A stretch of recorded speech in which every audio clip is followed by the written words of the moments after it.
ሰላም ሰላም የተከበራችሁና የተወደዳችሁ ውድ ቤተሰቦች በያላችሁበት የዓለም ዳርቻ ሰላማችሁ ይብዛ። ውዶችዬ ያልተኖረ ልጅነት በሚል አዲስ ከፍቼ መጥቻለሁ።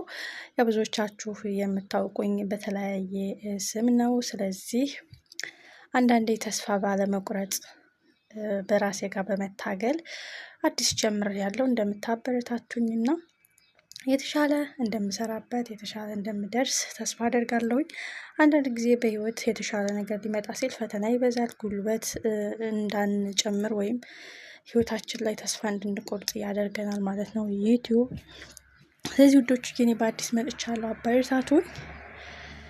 በመቀጠል እንግዲህ ተወዳጁ አደራ ዛሬም በሚገርምና በሚደንቅ ሁኔታ ቀጥሏል። የብሌን እናት ወይዘሮ አልማዝ የብሌን እናት ተብላ የመጣችው እንግዲህ ከሰላም ጋር ሲጨቃጨቁ ራሷን ስታወድቃ እንደነበርና ሰላም ሰው ገደልኩኝ የብሌን እናት የናፈቀቻትን የጓጓችላትን እናቷን ነፍስ አጠፋው እያለች እንደነበር አይተናል። ግን ትልቁ ጉዳይ ሚስጥሩ የብሌን እናት እንዳልሆነች ታውቃለች። ስለዚህ ዳግም አሁን ይህን ሚስጥር ለብሌን መደበቁ ምን ያህል ጉዳት ይደርስበታል በኋላ ሳሚም ብሌንን ስለሚወዳት እሷን አይን እያየ ከአንተ ላይ ነጥቄ ለኔ ያደርጋታለሁ እያለ እንግዲህ ሳሚ ተከታትሎ ከዳግም ጋር ብሌንና ሳሚ ወግ ሲያደርጉ ሂዶ በፊት ለፊት ተጋፍጧቸዋል ማለት ነው። እኔ ያለው ጫፉ አደርስም አሳይሃለሁ ብሎታል። እንግዲህ ሁለቱ ሌላ ጦርነት ውስጥ መግባታቸው ነው።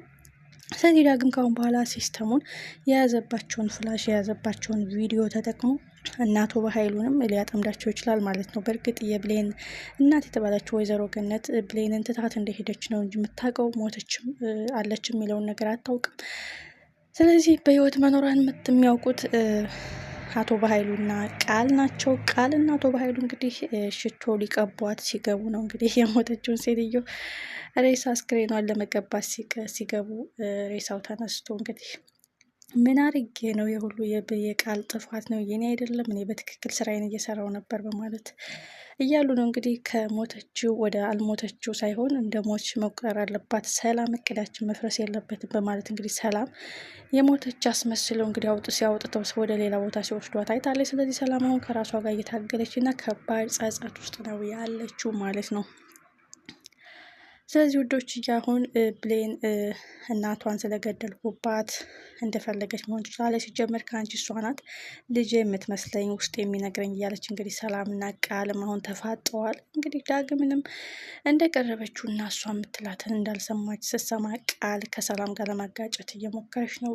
ቃልና ሰላምን ብሌን እንደፈለገች ትሁን፣ እናቷ ስለሌለች እናቷን ስለገደልኩባት እንደ እናቷ ልሆንላት እፈልጋለሁ፣ በቃ ተይ ሁሉ በአንቺ ሰበብ ነው ማለቷ ነገሩን ትንሽ ጠበቅና ከረር አድርጎ በኃይሉና ቃል በሚያደርጉት ጦርነት እንግዲህ ቃልና በኃይሉ ከባድ ፍጥጫ ይጠብቃቸዋል። ይህ ማለት ደግሞ ሰላምና ብሌን እንደማይለያዩ ነው።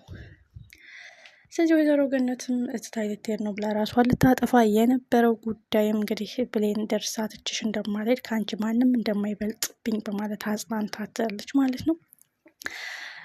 ውዶችዬ እንግዲህ ለመጀመሪያ ጊዜ ያዋላ አይደል አለሁኝ አበረታቱኝ ለማለት ነው እንደዚህ ጣል አድርጌ ቃላቶቹን የገባሁት። በተሻለ ነገር እንደምመጣ ተስፋ አደርጋለሁ። እናንተም የተሻለ ቦታ እንድደርስ የዘወትር ድጋፋችሁን እንደማይለየኝ አምናለሁ።